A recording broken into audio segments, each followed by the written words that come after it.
Yo, what's up, gamers? I hope you guys are all having a great day today, just full of so much positivity and happiness, dude, because it doesn't really bring me great pleasure to make this video, but, you know, as a gaming YouTuber, I feel like it's the utmost importance that I'm able to keep that same energy. And today, I plan on doing just that, because we need to talk about something that's going on with Microsoft that previously I called out Sony for. So again, I make it my mission in life to try and keep that same energy wherever possible. And you know what? Now Microsoft is basically following the exact same footsteps that Sony's doing. They first raised the price of their games to $70, and now they have an unofficial price increase on Xbox Series X consoles. Now you might be wondering, why are you saying that there's an unofficial price increase on Xbox Series X consoles? Because what Microsoft is doing right now is exactly what I talked about with what Sony did with the Horizon Forgotten West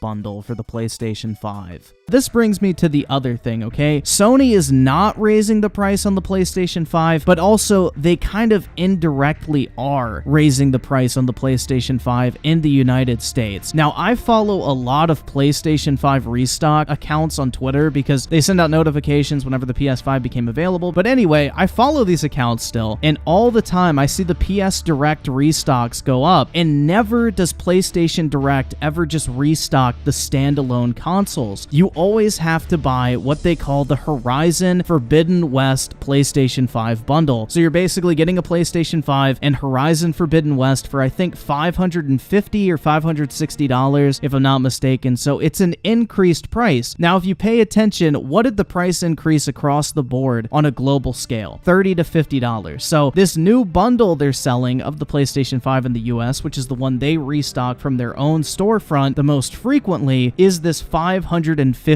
bundle instead of a $500 standalone console. Now this console comes with a copy of Horizon Forbidden West, which, because they're the game's publisher, costs them absolutely nothing to include with the console. So really, they're just making you pay an extra $50 for a game you may or may not want in the first place because it costs them absolutely nothing to include it with the console. So in essence, they kind of have already raised the price of the PlayStation 5 in the United States if they never restock the standalone PlayStation 5 consoles and only restock the Horizon Forbidden West bundle, effectively making up that difference and why they're probably not increasing the price of the base console, because they've found this bundle has been a good strategy for them and is moving units, and they can still make that extra money without appearing to be anti-consumer in a market that they're competing very closely with Microsoft in terms of the United States. So like I described with the Horizon bundle, Microsoft is not actually increasing the price of the Xbox Series X, but there could be a situation where the only version of the Xbox Series X you see on store shelves is the one with Forza Horizon 5 included as a digital download that, you know, you have to buy alongside the console. So if you can never find the standalone versions in the store, you're effectively having to pay an extra $60 for the console, whether you want the game or not, which, again, I find this really interesting too, because Forza Horizon 5 is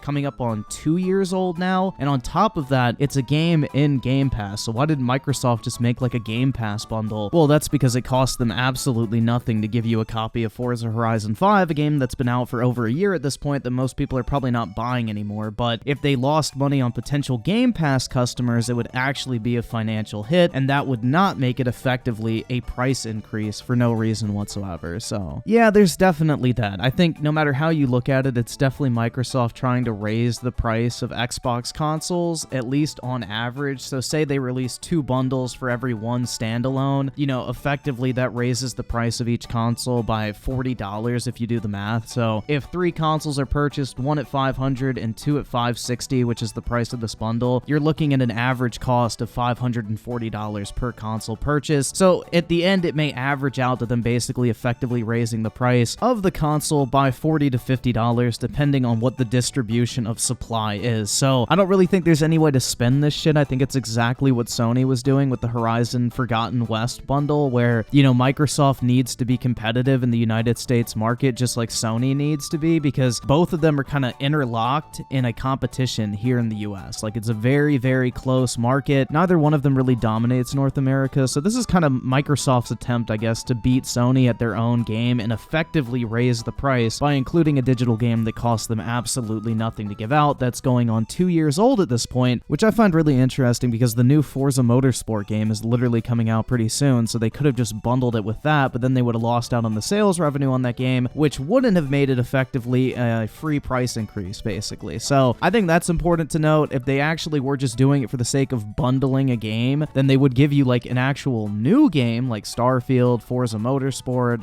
Redfall, something like that, but instead they're choosing to put a almost 1.5-year-old game in there, so it basically effectively cost them nothing, even though like that game has been available in Game Pass this entire time. So I don't know. I don't think you can really spin this shit as anything other than an obvious price increase without calling it a price increase in the US market. Now, there was an article put out that I just want to read through real quick so I don't miss any details, so let's go ahead and take a look at that shit. Microsoft has launched an Xbox Series X Forza Horizon 5 bundle. It saves users $40 or £45 compared to buying the included products separately. Priced at $560 or £490, it comes with an Xbox Series X console and Forza Horizon 5 Premium Edition, which includes the base game, its Hot Wheels expansion, VIP Pass, Car Pass, Welcome Pack, and second expansion when available. The bundle will be available worldwide. It starts shipping to retailers in the US, Canada, and select Asian markets this week, and to Europe and Latin America, and more regions later this month. Now that is very interesting. I thought at first this was only in the US, but it turns out to be a worldwide thing, so this is effectively Microsoft again copying Sony and increasing the price worldwide by distributing these bundles as well as, individual consoles to kind of average out the price of the purchased consoles to effectively raise the price across the board. So first the $70 first-party games Microsoft copied from Sony, and now they're effectively raising the console price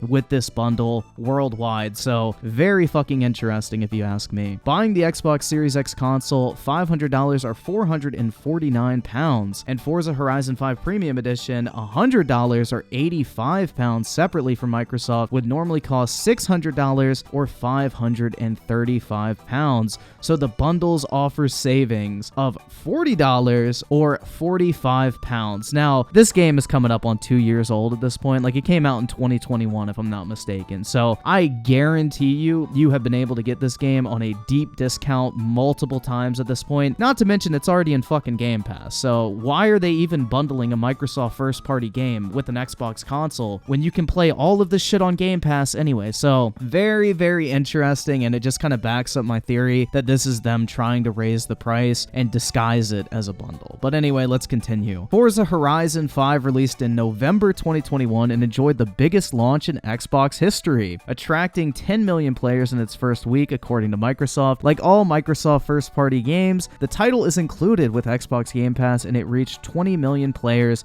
in under 7 months. Exactly. So most people who have wanted to play this game have either bought it or played it in Game Pass at this point, so Microsoft is probably safe in assuming like, hey, us putting this game bundled with the console is not really going to hurt our sales numbers, because let's face it, man, this game's coming up on 2 years old. It cost them absolutely nothing to print out a code and put it in the fucking box. Like, literally absolutely nothing. There's not even really an opportunity cost at this point, because the worst case is maybe 10 people go, damn, man, I wanted to get Game Pass just to play Forza Horizon 5, and now I'm not going to buy a Game Pass subscription because I got it with the console. Like, that's what I think is at play here, because in reality, they should have done a Game Pass bundle, but they don't want to lose out on that potential Game Pass revenue, so they'd rather stick a game in there that they know most people who wanted to buy have already bought at this point, that they can use to kind of like justify a bundle price, but in reality, it really isn't even worthwhile, and it's kind of a ripoff no matter how you look at it. But, at least with PlayStation's Horizon Forgotten West bundle, they at least put a game in there that was under a year old at that point. So the game had come out like 6 months prior, so it wasn't like, you're getting a 2-year-old game bundled with your console for an extra $60, whereas in this case, you're getting basically a 2-year-old game bundled with your console for $60, and most likely this is going to be way more in supply than the standalone consoles are in order to like average out that total purchase price across the board for Xbox consoles and effectively raise the price. So I don't know, man. And on top of that, this game has been in Game Pass since it came out. So it's like, if I'm an Xbox customer buying an Xbox and I'm getting Game Pass anyway, why the fuck do I need to own this game? It really doesn't make sense, and it's pretty blatantly obvious what the intention is here. So let's go ahead and finish this up. Last year was a quiet year. I mean, that's putting it very lightly for first-party Xbox games, but 2023 looks set to be far stronger for the platform holder. Bethesda's Redfall and Starfield are coming in the first half of 2023, with the former reportedly targeting a May release, and Forza Motorsport is also scheduled for release this spring, which brings up the question, if Microsoft was just looking to do a bundle for bundle's sake, they would have done a bundle with these 3 games coming out. Like, why not make a Starfield bundle? Why not make a Forza Motorsport bundle? Why not make a Redfall bundle? It's because they know most people are done purchasing Forza Horizon 5, so it's effectively getting $60 on top of the console price for literally no extra cost to them. And then with those big games coming out, it makes sure that people are going to be even more tempted to either go out and buy those games